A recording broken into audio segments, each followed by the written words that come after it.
জাহাঙ্গীরনগর বিশ্ববিদ্যালয়ে ঘটে যাওয়া বিচার বহির্ভূত হত্যাকাণ্ডের প্রতিবাদ ও জড়িতদের চিহ্নিত করে বিচারের দাবিতে বিক্ষোভ মিছিল করেছেন শিক্ষার্থীরা। বেলা 11টার দিকে বিশ্ববিদ্যালয়ের মহুয়া মঞ্চ থেকে বৈষম্য বিরোধী ছাত্র আন্দোলনের ব্যানারে একটি বিক্ষোভ মিছিল বের করেন তারা। মিছিলটি বিশ্ববিদ্যালয়ের বিভিন্ন সড়ক ঘুরে নতুন প্রশাসনিক ভবনের সামনে এসে শেষ হয়। এরপর সেখানে একটি সংক্ষিপ্ত সমাবেশ করেন শিক্ষার্থীরা।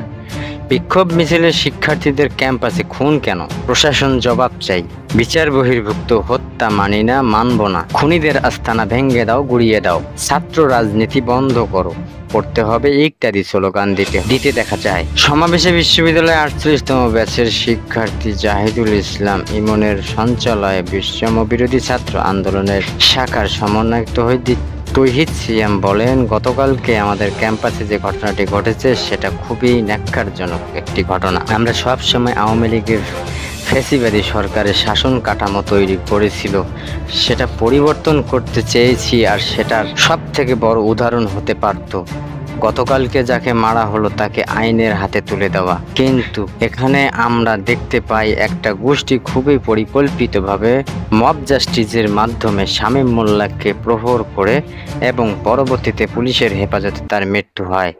এই ঘটনায় ভিডিও, ছবি এবং সিসিটিভি ফুটেজ সহ যত প্রমাণ আছে সবকিছুকে আমলে নিয়ে প্রকৃত সন্ত্রাসীদের চিহ্নিত করে বিশ্ববিদ্যালয় প্রশাসনের দাবি। বৈষম্য বিরোধী ছাত্র আন্দোলনের সমন্বয়ক আরিফ সোহেল বলেন, যাকে তাকে ছাত্রলীগের ট্যাগ দিয়ে আবার তার অধিকার হরণ করা হবে। আমরা আবারও শেখ হাসিনার ফ্যাসিবাদের নতুন ধরনের রূপায়ণ দেখতে পাবো। এই জন্য আমরা ভাই বোনেরা রক্ত দেইনি।